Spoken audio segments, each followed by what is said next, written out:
Di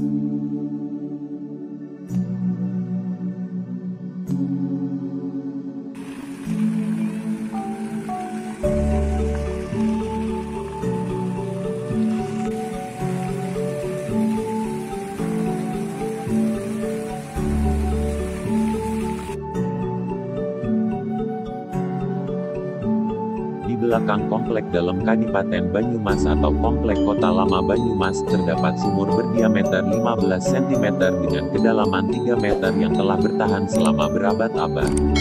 Sumur yang dikenal dengan nama Sumur Mas ini dianggap sebagai sumur keramat yang menjadi tempat banyak orang untuk bermunajat. Keberadaan Sumur Mas menjadi bagian terpenting di antara 7 sumur yang semuanya berada di halaman belakang atau Taman Sari. 3 sumur terletak di sisi barat, 3 sumur lain terletak di sisi timur, sedang Sumur Mas tepat berada di garis tengah. Juru pelihara Sumur Mas, Triyono Indrawe, menuturkan, Sumur Mas Acap menjadi tempat bermunajat bagi pengunjung yang datang, tak terkecuali beberapa pejabat yang memiliki keinginan untuk menjaga atau meraih jabatan lebih tinggi. Beberapa pejabat sering ke sini untuk berdoa. Mereka cuci muka lantas meminum air, mengambil ruh kepemimpinan para leluhur Banyumas, ujar Triyono saat ditemui di Komplek Kadipaten Banyumas, Desa Saudagaran, Kecamatan Banyumas.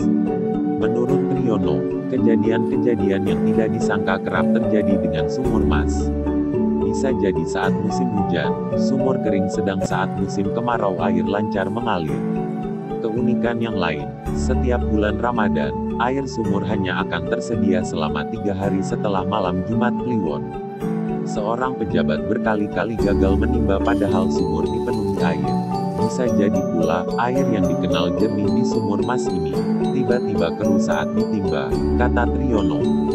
Triyono menjelaskan, siapapun yang hendak bermunajat di Sumur Mas mesti menimba air tanpa dibantu juru kunci.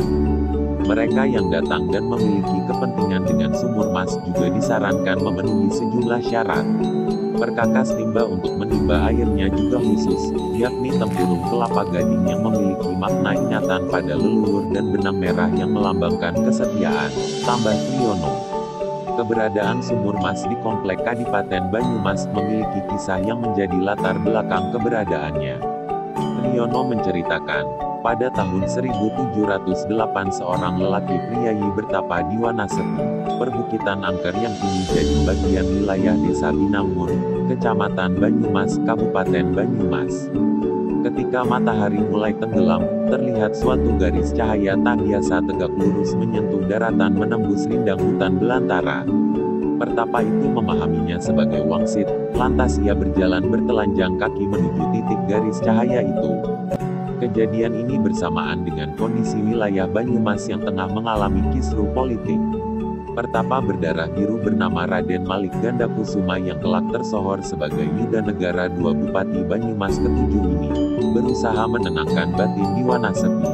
Ia mencari petunjuk spiritual, cara mengatasi kekisruhan yang telah membawa dampak kesengsaraan rakyat. Raden Gandakusuma meneruskan perjalanan menuju hutan. Sampai kemudian ia sampai di mata air berwarna keemasan sebab pantulan cahaya senja. Di mata air itulah, Raden Gandakusuma lantas berwudu dan melakukan salat maghrib.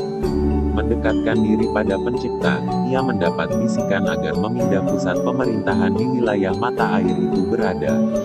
Mata air tersebut, konon akan menjadi perantara mengusir bencana juga penyakit yang menyengsarakan rakyat Banyumas. Juga kekuatan bagi para pemimpin yang memiliki niat baik mengentaskan penderitaan rakyat jelata. Singkat cerita, lantas dibangunlah kadipaten sesuai wangsit tersebut. Mata air yang lantas dikenal luas sebagai Sumur Mas menjadi bagian paling khas di belakang komplek dalam kadipaten.